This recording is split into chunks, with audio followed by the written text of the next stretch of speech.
Combatí el Alzheimer y recuperé mi memoria solo comiendo estas 2 frutas. Te voy a contar cómo lo hice, pero antes, esto es mi experiencia personal, no una promesa médica. Si tú o un familiar notáis problemas de memoria, consultad siempre con un profesional de la salud antes de cambiar dietas o tratamientos. Me llamo Isabel, tengo 73 años y fui maestra de primaria durante más de 40 años. Cuando decía que era maestra, la gente solía sonreír y preguntar por mis alumnos, por las historias del aula, por los exámenes inventados y las meriendas de recreo. Ahora, cuando lo digo, hay quien se queda callado y me mira con compasión discreta, como si tratasen con algo frágil que hubiera que proteger a toda costa. Esa mirada fue, quizá, lo que empezó a desgastarme por dentro. Perdí a mi marido un invierno de lluvia fina. Él se había quedado callado en la cama durante semanas. Yo me quedaba en la cocina mirando la claraboya, esperando que dijera algo gracioso o que regresara a la rutina de siempre. Cuando se fue, la casa entera fue una sala de ecos. Decidí mudarme con mi hija Ana, porque ella insistió que sería más fácil, más seguro. «Mamá, así no vas a estar sola», decía mientras empacaba mis cajas. No discutí, todavía me quedaban fuerzas para ordenar cajitas y doblar pañuelos, pero no para plantarme. Al principio todo fue cortesía y buena voluntad. Ana organizó un rincón para mí en su casa, una habitación pequeña junto a la cocina, con una silla que chirriaba y una claraboya desde la que veía las nubes pasar a mediodía. Sus buenas intenciones se cruzaban con órdenes suaves. «No subas al taburete, déjame el coche a mí, mejor no salgas sola por la tarde». Lo decía con un tono que pretendía ser amoroso, pero que se parecía mucho a una sentencia. Me sentía tomada por el gesto, querida a medias y gestionada en el resto. Los pequeños olvidos empezaron a colarse como visitantes impuntuales, la llave en la nevera, el nombre de una vecina que siempre había saludado, el nombre de una de mis alumnas que un día no pude recordar.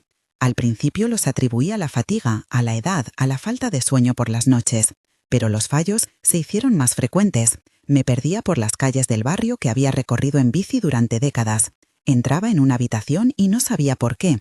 Dejaba la sopa en el fuego y al volver lo olía todo a quemado. Ana lo notó. Una vez me llamó por teléfono desde su trabajo y con la voz tensa me dijo: «Mamá, ¿estás segura de que no necesitas ver a un médico?». Y en esa frase estaba todo: preocupación, miedo y el comienzo de mi propio miedo. Fui al médico. No voy a poner fechas ni nombres de pruebas, lo que diré es lo que me contaron y lo que sentí. El doctor me habló con un tono que en otros tiempos habría interpretado como prudente, ahora lo oí como si hablase de una alarma a media voz. Me dijo que había indicios que convenía vigilar, que algunos de los síntomas eran coherentes con un deterioro cognitivo leve, pero no pudo decirme que tenía Alzheimer con la certeza de una sentencia. Me devolvió a casa con un folio escrito con recomendaciones, con algunas pruebas por hacer, cosas que yo no comprendí del todo, y con una frase que me quedó como un eco: «Tenemos que observar la evolución». Eso fue indefinido. El médico no dio una fecha ni un nombre definitivo, y yo me fui sintiendo suspendida entre el pavor y la indiferencia. En casa la atmósfera cambió. Ana organizó horarios, mediciones, recordatorios, todo perfectamente racional. Todo, sin embargo, me dejaba fuera de mí. No era solo que la casa ahora trabajase para protegerme, era que yo me sentía cada vez más inútil para los pequeños gestos que antes definían mi día: preparar el desayuno, barrer la cocina, convocar a las vecinas para tomar café. Empecé a sentir que mi voz se apaciguaba hasta volverse un rumor. Me rebelé de maneras pequeñas al principio. Fui a la plaza y me senté en el banco donde, años atrás, enseñaba a mis alumnos a distinguir las hojas de los árboles. Me devolví a la casa de mi madre, que ya no era mi casa, y fisgoneé en la cocina buscando la olla donde se hacía la compota. A veces sola me reí, otras veces lloré sin ruido apretando un pañuelo entre los puños. Fue en el centro comunitario, una tarde de té con las compañeras del coro, donde se cruzó el camino de lo que luego sería mi salvavidas cotidiano. Carmen, que siempre llega con un bolso lleno de historias, me contó de una charla a la que había ido. Hablaron de la dieta, Isa, que hay cosas sencillas que, junto con la vida social y el ejercicio, pueden ayudar a que la cabeza funcione mejor. No digo que cure, pero dicen que ayuda. Me habló con el mismo entusiasmo que tenía cuando comentaba una una buena novela. Elena añadió: mi nieta me envió un artículo, no es ciencia milagrosa, pero sabores como el arándano y la granada aparecían, ¿sabes? Lo que siguió fue esa mezcla de esperanza y escepticismo que se instala cuando uno está cansado de malas noticias, pero aún conserva las ganas de probar. Yo no iba a ponerme a comer cualquier cosa porque alguien lo dijera en la cafetería. Era demasiado mayor para supersticiones y además trabajé toda mi vida con la evidencia y el sentido común. Pero tampoco quería renunciar a algo que pudiera mejorar mi día. Decidí informarme. Leí artículos con calma, di vuelta a ideas y comparé notas. Había referencias, explicaciones generales sobre antioxidantes o nutrientes, pero yo no soy científica y no quería meterme en palabrejas que luego nadie comprobaría en mi mesa. Lo que sí me interesó fue que dos frutas se repetían en conversaciones y lecturas: los arándanos, esas bolitas azules, dulces y pequeñas, y la granada, con su color de sangre y su crujir entre los dientes. Lo que siguió fue esa mezcla de esperanza y escepticismo que se instala cuando uno está cansado de malas noticias, pero aún conservan las ganas de probar. Yo no iba a ponerme a comer cualquier cosa porque alguien lo dijera en la cafetería. Era demasiado mayor para supersticiones y además trabajé toda mi vida con la evidencia y el sentido común. Pero tampoco quería renunciar a algo que pudiera mejorar mi día. Decidí informarme. Leí artículos con calma, di vuelta a ideas y comparé notas. Había referencias, explicaciones generales sobre antioxidantes o nutrientes, pero yo no soy científica y no quería meterme en palabrejas que luego nadie comprobarían en mi mesa. Lo que sí me interesó fue que dos frutas se repetían en conversaciones y lecturas: los arándanos, esas bolitas azules, dulces y pequeñas, y la granada, con su color de sangre y su crujir entre los dientes. No me parecen cosas raras. Arándanos en un yogur o un puñado en el desayuno, granada en una ensalada o esparcida sobre una crema. Son sabores de la vida diaria, no un jarabe raro ni una pastilla cara. Antes de hacer nada, hice lo que seguramente cualquiera con un mínimo de prudencia haría. Hablé con mi médico. Le conté que había leído sobre incorporar más frutas a mi dieta y que en particular pensaba incluir arándanos y granada, por ser cosas que podía conseguir y que me gustaban. El doctor asintió, con esa seriedad de quien no promete nada, pero no ve mal en intentarlo dentro de unos parámetros. Me advirtió que todas las personas somos distintas, que aquello no sustituía los tratamientos ni las recomendaciones que ya tenía, y que si tomaba medicación debía decírselo para evitar interacciones. Fue breve, concreto y sobre todo me devolvió la autonomía. Si lo vas a intentar, hazlo como parte de un cambio global: alimentación variada, ejercicio, socializar y dormir mejor. Y ven a revisión. Eso fue lo que me hizo sentir que podía probar sin sentirse culpable por desafiar el miedo. Así comencé. No fue una imposición fanática, fue una costumbre. Los arándanos en el yogur de la mañana, a veces mezclados con avena, otras veces solo con un poco de miel. La granada la incluía al mediodía, desgranada sobre una ensalada o mezclada con queso fresco cuando quería un capricho. No llevaba cuenta de gramos ni hacía rituales. Lo hice con la misma naturalidad con la que uno decide ponerse un abrigo rojo porque le alegra el día. Importante, esto fue después de hablar con mi médico, no lo hice sola ni a escondidas. Lo que yo no esperaba era que preparar esas frutas me devolviera algo más que vitaminas. Había algo ritual en cortar la granada, en soltar aquellos granitos que crujen, en ver el jugo rojo manchar la tabla. Había una satisfacción táctil y visual que, me di cuenta más tarde, empezó a ordenar mis mañanas. El acto de preparar me centraba. Tomar un puñado de arándanos mirando por la ventana al lado de la claraboya se volvió un gesto de presencia. Me obligaba a estar allí, a contar los colores, a oler. Puede sonar trivial, pero para alguien que siente que su cabeza baila en la niebla, los gestos concretos tienen un valor inmenso. Con Carmen compartíamos la merienda los martes. Yo llegaba con mi bol de arándanos y media granada ya lista en un recipiente viejo. Ella traía galletas y un termo de café. Sentadas en la mesa del centro comunitario, entre risas y canciones desafinadas, hablábamos de todo y de nada. ¿Has notado algo?, me preguntó un día, abriendo sus manos como quien espera un secreto. Pequeñas cosas, dije. Preferí no exagerar ni entusiasmarme. Si algo había aprendido en la vida es a medir las alegrías con paciencia. Los primeros cambios fueron sutiles, tan delicados que casi me daba miedo contarlos en voz alta por si se me escapaban. Una mañana, al preparar la lista de la compra, pude recordar sin esfuerzo el nombre de la vecina del tercer piso, cuya entrada siempre me produce dudas. Otro día, en la cocina, encendí el horno sin que se me olvidara apagarlo después. Fue algo sencillo, doméstico, pero a mis ojos tenía el brillo de una victoria. No los medí en cifras ni los consigné como pruebas, simplemente los anoté en mi memoria como pequeñas banderas. Eso no significa que todo volviese a ser como antes. Los días de niebla siguieron existiendo. Había episodios en que la confusión volvía y me obligaba a apoyarme en la mano del bastón de la cocina o en el argumento de un pensamiento repetido. Pero en general, la sensación fue de que mi cabeza empezaba a encontrar pequeñas rutas alternas. Los arándanos y la granada no eran una varita mágica, eran, en mi caso, una pieza más de una estrategia. Dormir mejor, caminar a la tarde con Elena, volver a dar una clase ocasional en la biblioteca del barrio y, sobre todo, dejar que la vida social entrase por la puerta otra vez. Hubo una llamada que me conmovió. Un antiguo alumno, ahora profesor universitario, me llamó por teléfono. «Profe, vamos a organizar unas charlas en el barrio y nos encantaría que participara usted», dijo con la familiaridad de siempre. Sentí un cosquilleo en la garganta. La enseñanza había sido mi nombre mucho antes de que me llamasen abuela o mamá protegida. Le expliqué mi situación sin drama, le dije que estaba probando cosas y que por el momento me gustaba la idea de salir a compartir. «Lo que tú cuentas en el aula», me dijo él, «es otra forma de curar». No supe si me decía que curaba a los demás o a mí misma, pero acepté la invitación con un temblor de ilusión en la voz. Ana, claro, no estaba segura al principio. Cuando le comenté que me había apuntado para dar una charla, frunció el ceño y arrugó la frente con ese gesto de quien calcula riesgos. «Mamá, ¿estás segura?», preguntó. Y yo, como una niña que pide permiso para salir a jugar, buscaba su visto bueno.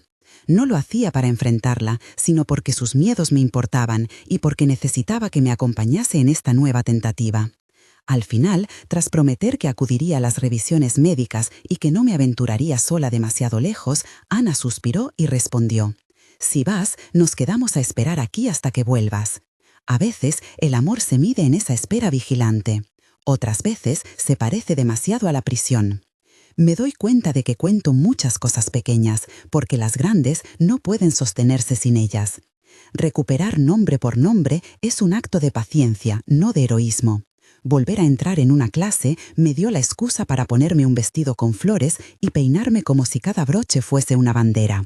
Sentada frente a un grupo de personas a las que dirigía mi voz con la calma que la edad te regala, sentí que algo en mí se conectaba. Y sin embargo, la pregunta que me acompañaba como una sombra persistente era la misma.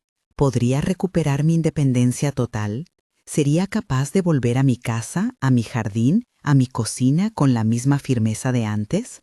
Esos pensamientos iban y venían, a veces con la lógica prudente de Ana y otras con la terquedad de quien no acepta quedarse reducida a una etiqueta. Empecé a soñar con volver a mi casa en la que el café oliera a temprano y en la que las plantas necesitaran agua y yo supiese cuál era su sed. No era un capricho, era la reclamación de una identidad. En una de esas tardes, cuando doblaba una receta vieja para compartir en la biblioteca, escuché el timbre del teléfono. Era la lista de compra de Ana. «¿Me traes arándanos y granada? He pensado que si a ti te sirven, a mí me vendrán bien para las ensaladas». La petición me hizo sonreír y me dio una sensación de complicidad renovada. A veces nuestro cuidado no es solo por proteger a otro, sino por compartir lo que ha servido, sin fanfarria. No quiero que parezca que atribuyo todo a las frutas. No fue así. Hubo días en que el cansancio me volvió gris y días en que la confusión me obligó a sentarme y respirar. Lo que sí puedo decir con certeza es que incorporar aquellos pequeños alimentos, tras consultar con mi médico, formó parte de un cambio mayor que incluyó paseos, volver a hablar más con la gente, dormir mejor por las noches y encontrar motivos para salir de casa. Para mí, todo eso en conjunto fue como reconstruir un mapa que se había borrado a manchas. No se recuperó el mapa entero de golpe, pero sí aparecieron caminos nuevos.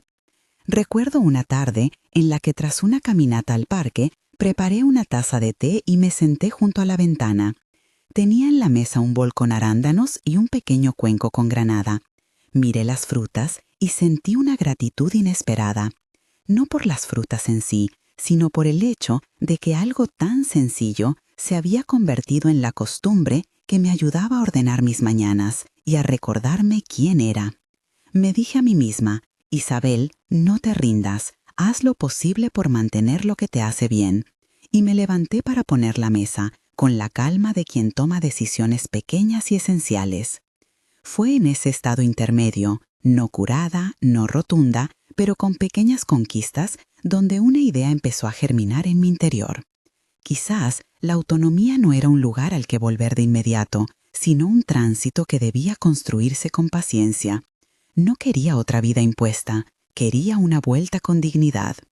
Pensé en la posibilidad de volver a mi casa, de pasar fines de semana sola, de recuperar el olor del jabón de la cocina en la que tantas recetas había ensayado.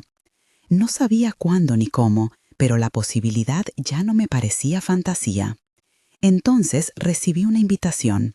La Biblioteca Municipal organizaba un ciclo de encuentros llamado Viejos Maestros, Nuevas Voces, y me propusieron hablar sobre la memoria en la educación. La propuesta me llenó de emoción y vértigo. Acepté a condición de que fuera un encuentro cortito y cerca de casa. Ana protestó, pero accedió a que fuera siempre que alguien la acompañara. Se organizó una reunión con Carmen y Elena para que viniesen como apoyo. Yo sentí que estaba dando el primer paso hacia algo que tenía más que ver con dignidad que con demostración de habilidades. La noche antes de la charla no pude dormir muy bien. Me levanté a las 3 y me hice un té. Repasar mentalmente las pequeñas notas que había escrito era como despejar un tablero en el que cada ficha debía ocupar su sitio. En la cocina, como si fuera un acto ritual, preparé mi cuenco de arándanos y me comí algunos mientras con la otra mano arreglaba una servilleta. No era superstición, pero sentí que aquella costumbre tenía el poder de ponerme en guardia, de hacerme presente. Al día siguiente, frente a un público pequeño y cariñoso, hablé de la memoria sin pretensiones, con la honestidad de quien ha perdido y ganado pedacitos. La gente escuchó. Algunos me miraron con reconocimiento, otros con nostalgia. Al final del encuentro, una vecina se me acercó y me abrazó. «Gracias por venir», dijo. Fue un abrazo que no medía fuerzas, solo afecto. Aún tengo recuerdos confusos y días malos, eso no ha cambiado. Pero hubo un momento, no hace mucho, en que me paré en la puerta de la calle y sentí que podía dar unos pasos sola. No di todavía la vuelta completa para volver a mi casa, no hice las maletas, ni cerré tratos. Me quedé en el umbral, con la mano en la aldaba, respirando. Por primera vez en meses, la incertidumbre no me paralizaba del todo, me dejaba decidir, y decidir es para mí sinónimo de vida. No estoy diciendo que comer arándanos y granada cura el Alzheimer, no lo diría porque no es cierto y porque me lo advirtió mi médico. Lo que sí puedo afirmar con la honestidad de quien cuenta su propio camino es que en mi caso, incorporar esas frutas a una rutina más amplia me ayudó a recuperar costumbres, a reforzar la atención a mi día a día y sobre todo a reconstruir una sensación de propósito que me faltaba. Si estás viendo este vídeo porque te preocupa la memoria de alguien a quien quieres, por favor usa mi historia como lo que es, un testimonio. Hablad con vuestro médico, pedid una evaluación y no dejéis de lado el cariño ni la búsqueda de pequeñas rutinas que devuelvan presencia. Esa mañana en la que sostuve la aldaba, recordé la receta de mi madre para la compota de manzana y granada. La receta era simple: manzanas, un poco de canela y los granos que explotan como rubíes. Decidí que cuando volviese a casa empezaría por eso, pediría permiso para tener un fin de semana en mi propio hogar y cocinaría esa compota. No fue una decisión tomada a la ligera, era más bien una prueba, una apuesta mínima para comprobar si mi cabeza recordaba el orden de corte de las manzanas, la cantidad de canela, el tiempo de cocción. Si podía hacer eso, quizás podía recuperar más. Pero lo que me detuvo ese día no fue el miedo a fallar en la receta, sino la llamada de Ana. «Mamá, tengo que hablar contigo», dijo con una voz que no era ni fría ni cálida, simplemente concentrada. Me pidió que fuera a la cocina, quería explicarme algo sobre la casa, sobre la posibilidad de que alguien viniera a valorar si podía vivir sola de nuevo. Su tono me dejó en una especie de limbo entre la esperanza y la prudencia. «¿Te gustaría intentarlo?», preguntó. Me miró tal como me miró cuando era pequeña y me pedía permiso para cruzar la calle sola por primera vez. Sentí las piernas flojas, no por debilidad física, sino por la avalancha de decisiones que se abrían ante mí. Antes de dar una respuesta me senté en la mesa, saqué el bol con mis arándanos y abrí el cuenco con los granos de granada. Corté unas cuantas piezas y las puse en un plato. Miré la ventana, el parque, la gente que pasaba con sus perros y sus bicicletas. En ese instante supe que había llegado a un punto en que elegir significaba mucho más que decidir un menú. Era reclamar mi lugar en la vida cotidiana. Tomé aire y mientras el viento mecía las hojas del tilo frente a la casa, empecé a explicar a Ana cómo me sentía. No terminé de hablar cuando Ana me pidió que volviera a hablar despacio. Y entonces, con la voz que me quedó entre la garganta y la ternura, le dije: «Quiero intentarlo». Ana me miró con los ojos un poco húmedos y con una mezcla rara de alivio y miedo. Se acercó, me tomó la mano como quien comprueba que algo tangible todavía existe, y me dijo: «Vale, mamá, empecemos de manera progresiva, un fin de semana». Y hablamos con la trabajadora social del centro para que lo supervise. No insistió en prohibirme, me ofreció un pacto, una transición. Sentí que aquella oferta era una llave, ni un regreso triunfal, ni una renuncia completa, sino un ensayo con compañía. Preparé la compota como si fuese una ceremonia pequeña pero importante. No anoté cantidades escritas en un papel para no obsesionarme, seguí la costumbre de mi madre: pelar, cortar, un poco de canela, dejar que el aroma subiera. La granada, con sus granos como pepitas de luz, fue la parte festiva. La saqué con cuidado para no mancharme demasiado y la puse en un bol. Ana llegó con una carpeta donde había anotado fechas y teléfonos, la enfermera del centro, el nombre de la trabajadora social, el número de Carmen. Yo le dije que sí, que me gustaba la idea de que viniese alguien a ver cómo me desenvolvía, pero que por favor no convirtieran todo en una evaluación fría. Quería medidas de seguridad, no un juicio sobre mi valor. El fin de semana en mi casa fue de nuevo una sucesión de pequeños retos que se fueron resolviendo uno a uno. El primer reto fue encontrar la llave correcta, algo que antes resolvía con un gesto automático. Al principio la busqué en el mismo sitio donde solía dejarla y no estaba. Respiré, me senté en el banco de la entrada y pensé: ¿qué parte del proceso se me olvida hoy? No era terror, era sorpresa. Luego recordé que Ana había cambiado un costurero al que antes nunca recurría. La llave estaba ahí. Reí conmigo misma, me serví un poco de la compota y sentí que el sabor lo fijaba todo con una especie de ternura doméstica. Pasos pequeños, sí, pero pasos. Durante aquel fin de semana organizamos cronogramas. Ana vino el sábado por la mañana a dejarme provisiones y la trabajadora social, con su libretita, vino el domingo por la tarde a hacer una valoración práctica. Cómo abría las ventanas, si me resultaba sencillo manejar la cocina, cómo me orientaba dentro de la casa. No fueron pruebas médicas ni diagnósticos, fueron ojos que observaban para diseñar apoyos. Me gustó que fuesen prácticos y no sentenciadores. Con su ayuda señalamos pequeños arreglos, agarraderas, una luz extra en la cocina, un timbre que sonase más fuerte. Pequeños ajustes permiten mayor autonomía, dijo ella con la calma que da la experiencia. Esos detalles técnicos fueron útiles, pero lo que más me asistió fue la sensación de poder decidir. Ese fin de semana no volvió a mi cabeza el vértigo absoluto.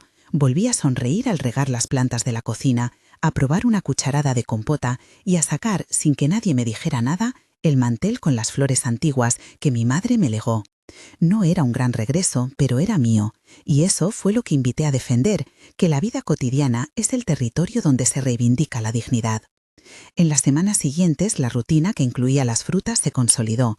Por las mañanas, antes de cualquier otra cosa, me preparaba un yogur con arándanos. A veces añadía un poco de avena, otras solo aquellos pequeños frutos que me gustaban por su textura y su sabor. Al mediodía, en la ensalada o sobre un queso fresco, la granada aparecía como un contrapunto crujiente. No llevaba números ni reglas estrictas, me guiaba por el gusto y por lo que mi médico me había dicho: hacerlo con sentido común, como parte de una alimentación variada. Cada vez que compraba las frutas me llevaba también una sensación de cuidado. No era un sacrificio, era un mimo. Lo que la gente ve en pantalla como recetas milagrosas no se parece nada a la vida real. Aquí hubo, cada semana, conversaciones sobre horarios de visita, acondicionamiento de la casa y la molestia no pequeña de aceptar que a veces aceptaba ayuda para cosas que antes resolvía sola. Pero hubo más. Risas compartidas en la cocina cuando olvidaba dónde había dejado la cuchara de madera y la mirada indulgente de Elena cuando yo le decía «otra vez me ha pasado». Las amigas del centro fueron un soporte cotidiano. Carmen me llamaba por teléfono para repasar las recetas, Elena me invitaba a caminar y al pronto yo ya no era solo la persona con dudas, sino alguien que aportaba historias, anécdotas y una risa que sabía de resiliencia. Fue dentro de esa red que acepté, con mucho cuidado, volver a dar alguna clase. La biblioteca municipal me ofreció un turno corto, de apenas 40 minutos, para hablar sobre cómo conservar la curiosidad en la infancia. Ensayé en voz baja, tomé notas en una libreta con letra grande, un recurso práctico, y el día de la charla fui apoyada por Carmen y Elena, que se sentaron en las primeras filas como si me dieran una base física desde la que hablar. Hablar fue, otra vez, recordar que tenía herramientas que no se pierden de un día para otro. Estaban ahí, aunque a veces escondidas bajo capas de incertidumbre. Hubo momentos incómodos. Un día, sin avisar, saqué el pan antes de que terminase la cocción y olvidé apagar el horno durante unos minutos. Lo detecté por el olor y me sobresalté. Llamé a Ana, que acudió y me recomendó instalar un temporizador con alarma. No fue una humillación, sino una mejora en seguridad doméstica. Otra vez, en un mercado, tuve que pedir a un vendedor que me repitiera el precio de una caja de arándanos. Su gesto no fue de impaciencia, sino de gentileza, y eso me ayudó más que cualquier afirmación sobre capacidad. Lo que quiero decir con estas escenas es que la vida con olvidos no es una sucesión uniforme de catástrofes, sino una mezcla de fallos, soluciones y sobre todo de compasión por uno mismo y por los demás. Con el paso de los meses empecé a notar cosas que antes me escapaban. En primer lugar, mi capacidad para concentrarme en tareas domésticas cortas mejoró. Si me sentaba a preparar la compota, seguía los pasos sin perderme en pensamientos que me llevaban lejos. No me cogió desprevenida una cosa: el hecho de que firmes hábitos, como preparar fruta, organizan la jornada. No es que los arándanos o la granada hagan por sí solos esa labor. Son el hilo que me obliga a atender lo inmediato. Lavar, pelar, colocar.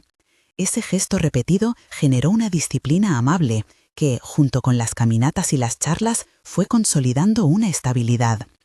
La relación con Ana cambió también. Ya no era solo vía de protección, se transformó en colaboración. Ella comenzó a traer cajas de frutas y se sorprendía de lo bien que combinaban con la comida que preparaba para su propia familia. «Si a ti te ayudan, a mí también», dijo una tarde riéndose.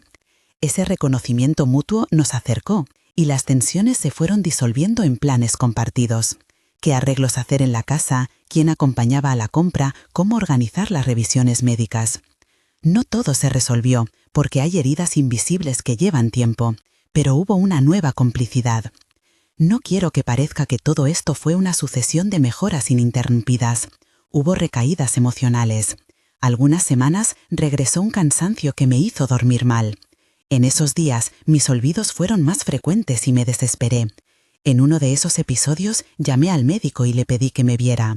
Fue una consulta corta y efectiva. Ajustaron la pauta de sueño, hablamos de higiene del sueño, de evitar pantallas antes de acostarme, de la importancia de mantener actividad durante el día. No cambiaron fármacos porque no era su recomendación, pero sí reforzaron la idea de que aquello que olía a curación no dependía de una sola medida.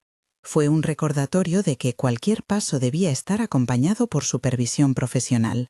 A partir de entonces incorporamos controles regulares, revisiones, charlas con la enfermera y una valoración puntual del fisioterapeuta que me propuso ejercicios sencillos para mantener el equilibrio. «Si te sientes fuerte en el cuerpo, te ayudan la mente y la confianza», me dijo. Acepté esos ejercicios con la misma paciencia con la que acepté aprender a atarme los cordones de nuevo cuando era joven, sin dramatismos, con una disciplina amable. La alegría de mi reapropiación culminó un día en que, sin planearlo, me fui a la plaza y, sentada en el banco, empecé a dictar en voz alta ideas para una clase. Un vecino que paseaba a su perro se detuvo y me preguntó si podía grabarlo. Hoy me resulta curioso, pero entonces lo acepté y, unas semanas más tarde, subí un pequeño audio a la página de la Asociación de Vecinos. La respuesta fue cálida. Gente que había sido mi alumno llegó a leer comentarios y uno, incluso, me envió una nota agradeciéndome por lo que expliqué en voz baja. Esas pequeñas confirmaciones, lejos de medir facultades con métricas frías, fueron comida para el ánimo. Me mostraban que, aunque la memoria tropiece, las huellas que dejamos en los otros mantienen un tejido. Hablando de tejidos, decidí compartir la receta de la compota y la idea de las frutas en un encuentro del centro comunitario. Lo llamé informalmente una cucharada de memoria, un título que nadie tomó demasiado en serio, pero que sirvió para convocar a gente. Conté mi historia sin regodearme en el drama ni en la autoayuda. Dije que yo había incorporado arándanos y granada, expliqué que lo hice tras hablar con mi médico y añadí que a mí me habían ayudado como parte de un paquete más amplio. Hubo preguntas: ¿cuánto? ¿Con qué frecuencia? Respondí con honestidad, que no seguía una regla estricta, que yo comía un puñado de arándanos por las mañanas y media granada en la comida, pero que cada cuerpo es distinto y que lo adecuado es consultarlo con el profesional de cabecera. Aplaudieron con la ternura que se reserva para los que cuentan la verdad sin adornos. Una mujer joven que cuidaba a su madre con demencia moderada se me acercó después y me dijo: «No busco milagros, busco estrategias que me permitan mantener la presencia de mi madre».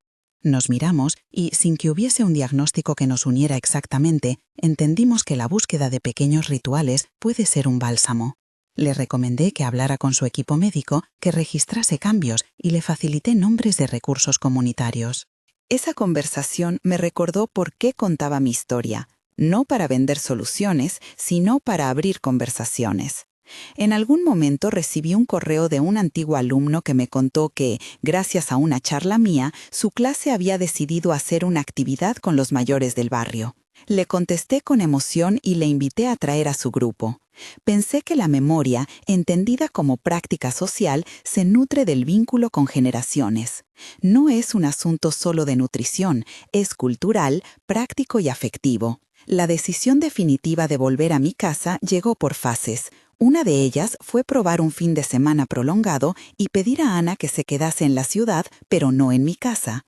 Quería comprobar si podía organizar la comida, poner la mesa y mantener la rutina sin sentirme vigilada.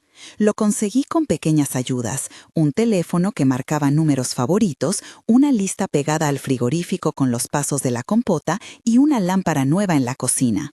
Fue un regreso que no parecía heroico, fue, más bien, una suma de aciertos pequeños. Cuando Ana vino a recogerme, me miró con la mezcla de asombro y alivio de quien ha visto a alguien recuperar su presencia. «¿Has estado bien?», dijo. Le contesté que no había sido una cuestión de probar algo mágico, sino de volver a construir rutinas y de aceptar apoyos. Una vez instalada de forma regular en mi casa, organizamos un plan de visitas solidarias. Carmen venía los martes a merendar y Elena llamaba para quedar en el parque.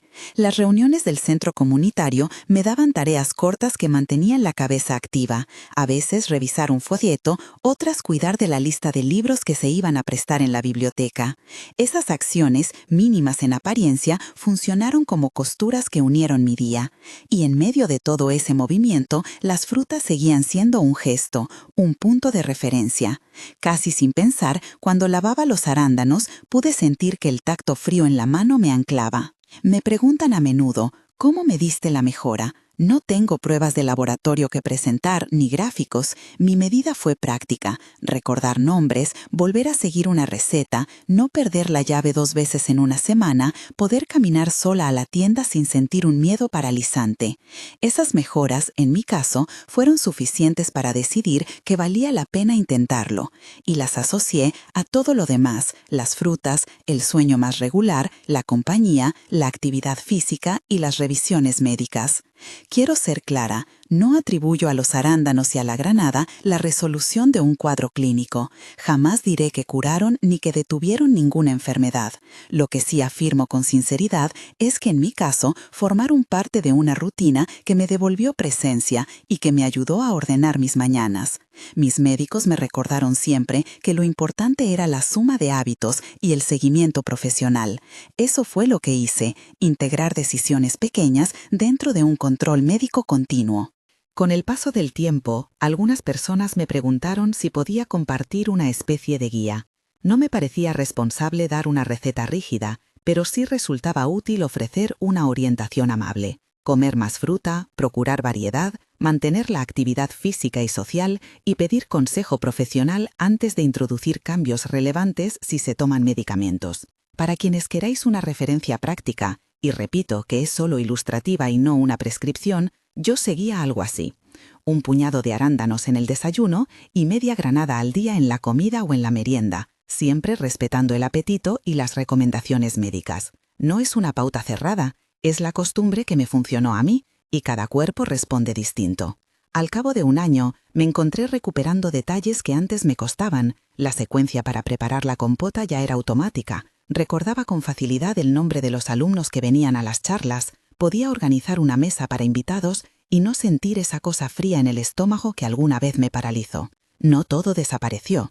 Todavía hay días en que la niebla llega y debo tomar decisiones más contemplativas. Pero en conjunto, y esto lo digo con humildad, mi sensación fue de mayor coherencia interna. Recuperé espacios de iniciativa y con ellos la dignidad de decidir. A lo largo de este tránsito, aprendí otras cosas que no esperaba.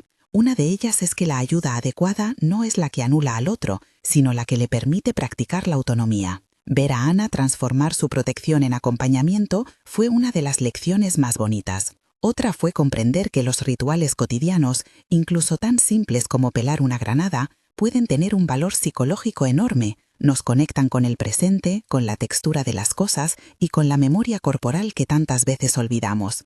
También aprendí a ser más paciente conmigo misma. Cuando antes me acusaba por cada olvido, ahora intento nombrarlo sin juicio. Hoy se me ha olvidado esto y lo convierto en una búsqueda tranquila de solución. Esa actitud me permite pedir ayuda sin sentirme menos. Y al pedirla, la recibo. La comunidad tiene recursos que no suplen a atención médica, pero sí la acompañan. He contado con el apoyo de profesionales serios. Mi médico de cabecera supervisó mi evolución y me volvió a recordar que la intervención más eficaz es la que combina varias acciones: alimentación, ejercicio, socialización y, cuando es necesario, tratamiento farmacológico adecuado. Si alguna persona cree que su familiar o ella misma está experimentando signos de deterioro cognitivo, por favor consultad con vuestro equipo sanitario. La evaluación precoz y el acompañamiento profesional son fundamentales. Hoy, cuando miro la mesa donde escribo, veo un pequeño cuenco con arándanos y otro con granos de granada. No lo considero un amuleto, lo considero un símbolo de rutina cuidadosa. A veces pienso que el título con el que empecé a narrar mi experiencia, "Combatí el Alzheimer y recuperé mi memoria solo comiendo estas dos frutas", suena atrevido y puede despertar esperanzas mal dirigidas. Por eso lo repito como lo he dicho desde el inicio: es mi experiencia personal, no una promesa médica. En mi caso, comer más arándanos y granada, en el marco de una vida activa y bajo supervisión médica, estuvo asociado a una mejora en mi sensación de memoria y en mi capacidad para la vida cotidiana. No es una garantía para nadie más. Si permitís un consejo final desde la cercanía, si ves que alguien mayor de tu entorno se retrae, cambia de hábitos o olvida de forma recurrente, hablad sin dramatizar, acompañad a la persona y buscad evaluaciones profesionales. La compasión, las pequeñas rutinas y el apoyo médico son una tríada que puede marcar la diferencia. Si decides probar cambios en la dieta, hablad antes con el médico y hacedlo como parte de un plan más amplio. Si esta historia te ha tocado o conoces a alguien que se pueda beneficiar de una pequeña chispa de esperanza, compártela. Y por favor, si tú o un familiar tiene problemas de memoria, consultad a un profesional de la salud antes de introducir cambios importantes. Mi experiencia es una invitación a buscar soluciones con prudencia, acompañamiento y paciencia. Gracias por escucharme. Si has vivido algo parecido, cuéntamelo en los comentarios. Me gustaría saber cómo te fue, qué rutinas te ayudaron o qué pasos dieron tus seres queridos. Compartamos experiencias y abramos conversaciones que acompañen a quienes necesitan apoyo.